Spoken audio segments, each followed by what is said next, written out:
had incredible polls. You've probably seen the new Rasmussen poll just came out. We're 3 points up nationwide and going like a rocket. Many, many polls. I won't even go over all the polls, but we're leading in Ohio and Iowa and all over the place. The choice could not be clearer. Are we going to build a stronger, fairer, better America, or are we going to fear each other and the future? Hillary Clinton and Donald Trump today on the trail as we're closing in on Election Day. Here's where they went. Donald Trump was in New Hampshire, Ohio, and Pennsylvania tonight. Mike Pence in Michigan, North Carolina, and Florida. Donald Trump Jr. in Arizona.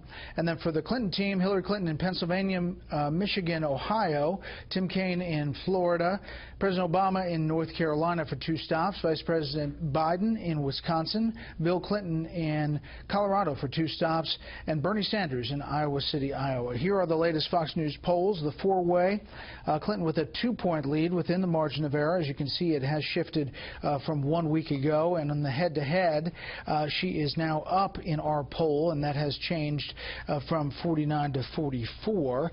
Among independents, Hillary Clinton trails Donald Trump 33 to 41.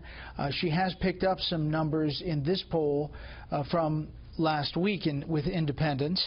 And then level of support, Donald Trump supporters strongly 71%, and there you see Hillary Clinton supporters 65%. With that, let's start there and bring in our panel. Steve Hayes, senior writer for the Weekly Standard. Lisa Booth, columnist with the Washington Examiner. Tim Farley, host of Morning Briefing, POTUS on Sirius XM Radio, and syndicated columnist Charles Krauthammer. All right, Tim, what do you think? What do you make of the polls, the maps? Momentum, really, because if you go to the Real Clear Politics average, you know, you can almost throw it out now. Looking at this, independents moved a little away from Johnson, maybe. But here's the one thing. I was looking at 1968. Thinking about Hubert Humphrey. I know it's ancient history for a lot of people, but Hubert Humphrey, a lot of people thought another week or two he would have wound up winning the race. And you had a lot of the similar kind of division in this country. You had an unlikable Richard Nixon. You had an unacceptable George Wallace, who did wind up getting some electoral votes that year. You had the terrible Vietnam War, an albatross over the president, Lyndon Johnson, who decided not to run. All of those things together, Richard Nixon ekes out a victory, an unpopular victory. And I think in this particular case, Hillary Clinton is not burdened by that albatross over President Obama. He's still very popular. So all coming down to it, I don't think that Donald Trump has enough time to win. I think that he's shown momentum, but I still think that Hillary Clinton, based on what I'm seeing in the polls, still winds up getting that victory. Very much like in 1968, it's just he's going to run out of time like Humphrey did. Well, yeah, I mean, obviously I'm not going to break news. Donald Trump is surging right now, and he's closing in on her. I mean, you look at Florida, Ohio, and Iowa all look very good for Trump. North Carolina, Republicans are overperforming early voting margins from 2012. Democrats are underperforming. And even if you take a look at some of the more elusive states like Pennsylvania and Michigan, you look at Pennsylvania, there was a poll out today, Harper polling, that has them tied because he's doing better in the Pittsburgh area. You look at Michigan, Detroit Free Press has him down only by 4. But what's interesting about Michigan is that he's overperforming blue-collar areas like Macomb. And then he also is doing much better in higher income areas like Oakland, higher educated, higher income areas like Oakland, where he was down a few weeks ago by around 20 points. Now he's down by only 4. And so if he overperforms in Macomb and the Upper Peninsula area, but then does as well as he's doing now in Oakland and Grand Rapids, there's a chance he potentially pulls Michigan off. Which would be a huge win in a blue state, traditionally. Fox News poll 7 is the honest and trustworthy number. Hillary Clinton at 31.66, Donald Trump at 38.58 in our newest polls. Charles. That's all a reflection of the Comey recount. I mean, this is all the after effects of that bomb.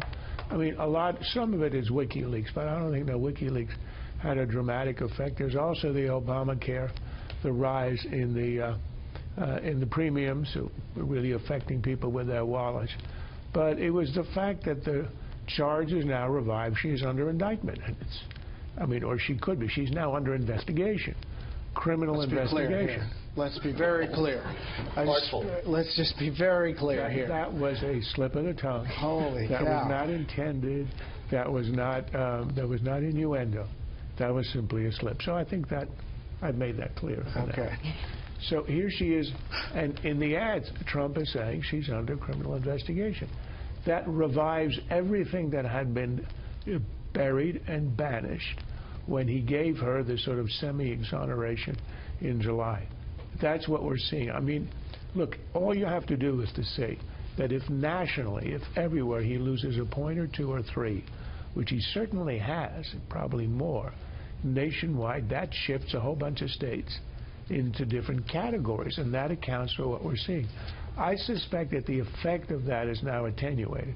This is not a growing influence on the campaign. It's probably spent, so that unless there's another revelation, another shocking WikiLeaks, it could stabilize at right where it is, and we end up with your scenario, which is a Clinton squeaker.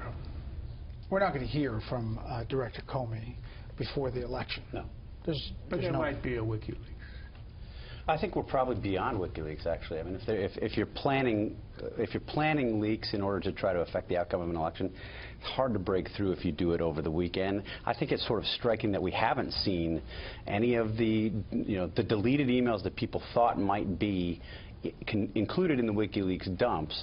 We never really saw the kinds of emails that I think many people anticipated. On the FBI investigation, I think you're right. I mean, she obviously is hurt by this over the past week. It's been sort of the obsession of everybody. There's no doubt that what James Comey said in looking again at these Anthony Weiner, Huma Abedin emails from that laptop constitutes a significant review. I do think it's the case that there is this ongoing investigation of the Clinton Foundation. Now, this has been disputed in media reports back and forth. I've had people tell me that that investigation is active and ongoing. You've reported the same. We've seen other people report that too. Tom Fuentes on CNN, who's their senior law enforcement analyst and a former FBI official, sourced to senior officials at the FBI in a report that he gave over the weekend that this is ongoing. Said 3 different times in the interview that this was an ongoing investigation. So I think all of that taken together suggests that this has been a story that has dominated the news cycle and left Donald Trump sort of not the focus of the news over the past week. All right, take a listen to President Obama. You mentioned him, Lisa, on the trail today. You don't have to worry about him. This is what I mean about folks not being focused. First of all, we live in a country that respects free speech. So, second of all, it looks like maybe he might have served in our military, and we got to respect that. Third of all, he was elderly, and we got to respect our elders. And fourth of all, don't boo. Oh, if we lose focus, we could have problems. Listen, he's clearly trying to motivate and get the vote out.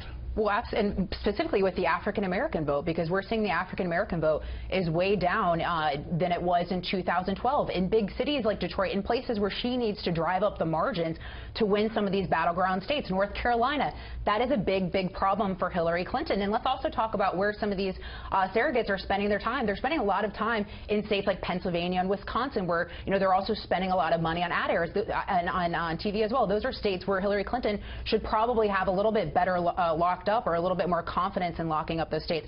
But to an earlier point, as far as Hillary Clinton potentially putting out information about Donald Trump, it's too late.